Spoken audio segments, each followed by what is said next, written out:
Hello, Nomads. This week on Radio, I'm beginning a series on personal development, particularly the personal development literature. And I'm going to start with something a little bit different, a book that only a very few of you are going to be familiar with called Wish It, Want It, Do It. And I will get to that soon. But first, I want to introduce the entire series by talking about personal development and defining it first. So this is a definition according to Wikipedia. Please, if you have definitions that differ, that you prefer, leave them in the comments. Personal development is self-help or self-improvement. It's self-guided improvement, economic, intellectual, emotional, and there is often a substantial psychological basis. I would say more than often, usually always. Today, self-help, self-improvement is pretty much universally referred to as personal development. Self-help, which has had other meanings in the past, or self-improvement, are archaic at this point. Let's dive into a little bit of history. Here is the OG of personal development. His name is Zeno of Citium, and he is the founder of the Greek school of Stoicism. Now, what does Stoicism hold?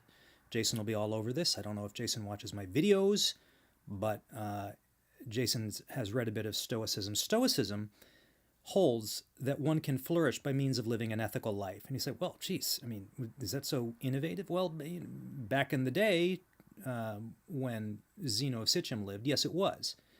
And they went on further to say that the path to happiness entails a life spent practicing the cardinal virtues, and I'm not going to go into what the Greeks thought that the virtues were, in accordance with nature. And that's essentially what Stoicism was, and that's what personal development was for about 2,000 years until the 20th century, and then in the early 20th century, this book appeared. Now, this is not a very in-depth history of ideas, and obviously there are 2,000 years missing, but in 1902, this book appeared. And it was written by someone named James Allen. And I am going to argue that As a Man Thinketh was the first personal development book of the modern era. And here's what that book stated very briefly. A man is literally what he thinks, his character being the complete sum of all his thoughts. Now, what's interesting about this, there is going to be a little bit of a history of ideas here, is that this book predated Freud and our understanding of the subconscious by many years. In fact, you are not the complete sum of your thoughts. There is an entire subconscious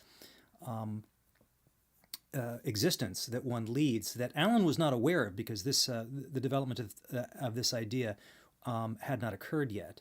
And so he was able to say in 1902 that, in a way, this is sort of a philosophical stance, you are what you think.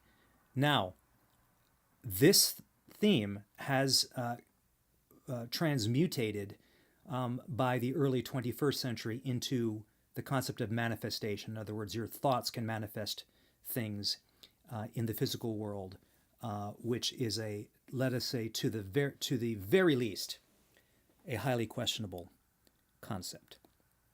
The next luminary in the personal development world was this guy, Dale Carnegie, who wrote in 1936 How to Win Friends and Influence People. And in fact, this book is still in print, and in fact, in the communities that promote personal development, this is often on the list.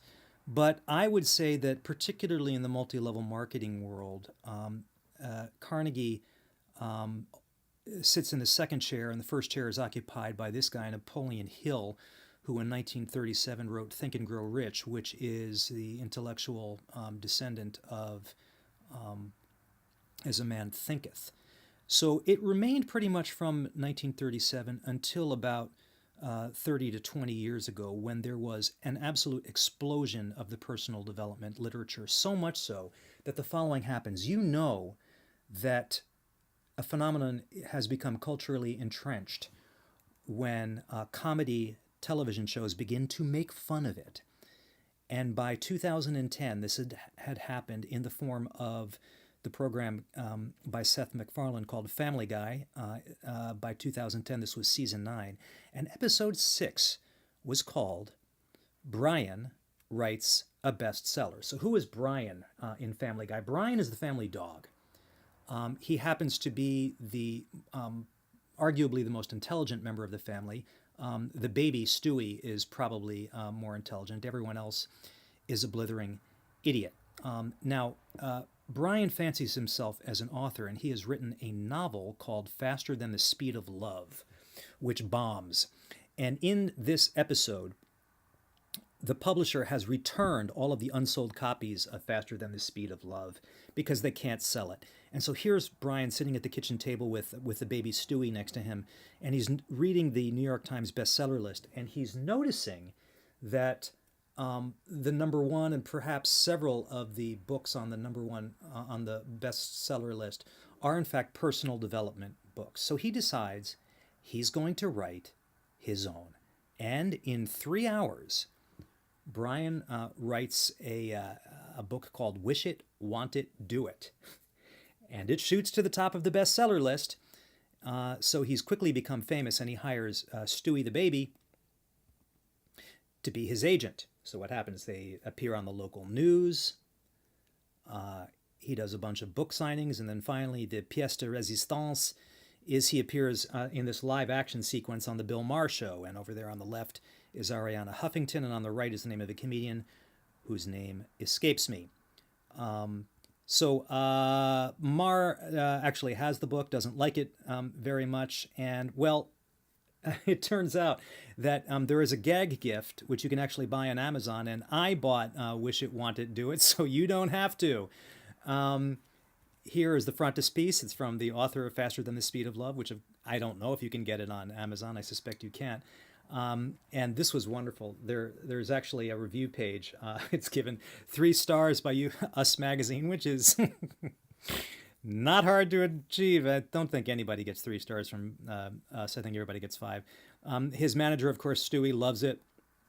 And then these are quotes from the Bill Maher show. Ariana Huffington says, "There's less substance in it than an issue of TV Guide." And Maher says, "It's actually quite harmful." Okay, so chapter 1 is called Wish It, and it starts like this. What are all the things you want most in the world? Use the following blank pages to write down all of your dreams and desires. And actually, the next 45 pages of the book that you can buy are blank. And that's all. In the story, there actually are a lot of blank pages as well, but there is a lot of personal development fluff. And the point is that except that he gets eviscerated by Bill Maher, the book does quite well. Maher points out to Brian that there are basically 3 sections of the book, and 2 of them mean the same thing: wish it and want it. All right, so that's Wish It, Want It, Do It. I actually am going to read Think and Grow Rich so that you don't have to, and we're going to see if Napoleon Hill can do any better than Brian Griffin, and I'll see you in the next episode.